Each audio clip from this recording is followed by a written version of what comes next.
આ કોઈ ફિલ્મનો સીન નથી, આ છે સુરત પોલીસનું રિયલ એક્શન, જ્યાં માત્ર ₹1000 માટે હત્યાનો પ્લાન બન્યો અને પોલીસે ફિલ્મી અંદાજમાં ગેંગને રસ્તા પર જ દબોચી લીધી. નમસ્કાર મિત્રો, હું દેવ ખત્રી, આપનું સ્વાગત છે યોર ન્યૂઝના પ્લેટફોર્મ પર.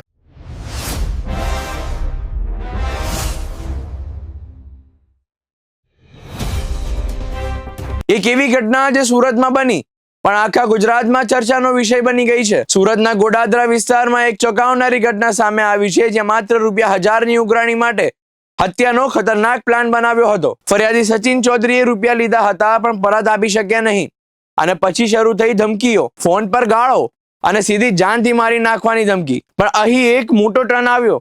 ફરિયાદીએ તરત જ પોલીસનો સંપર્ક કર્યો અને ત્યારબાદ જે થયું એ એકદમ ફિલ્મી હતું. માહિતી મળતા જ ગોડાદરા પોલીસ એક્શનમાં આવી ગઈ. સર્વેલન્સ ટીમે સેટિંગ કરી અને આરોપીઓની રાહ જોવાઈ.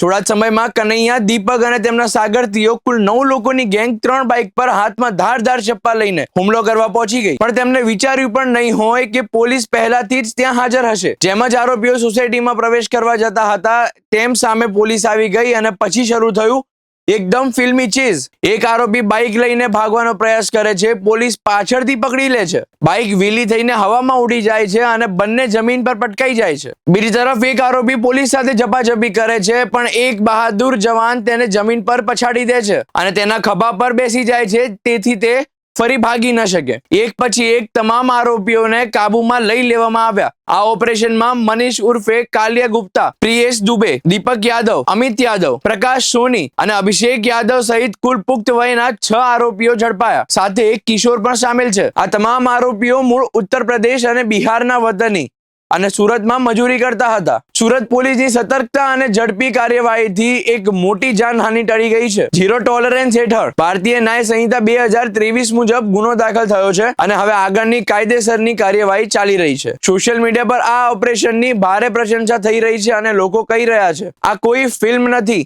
આ છે સુરત પોલીસનું રિયલ એક્શન. આવી જ તાજી અને સચોટ સમાચાર માટે જોડાયેલા રહો યોર ન્યૂઝ સાથે. હું દેવ ખત્રી. ધન્યવાદ.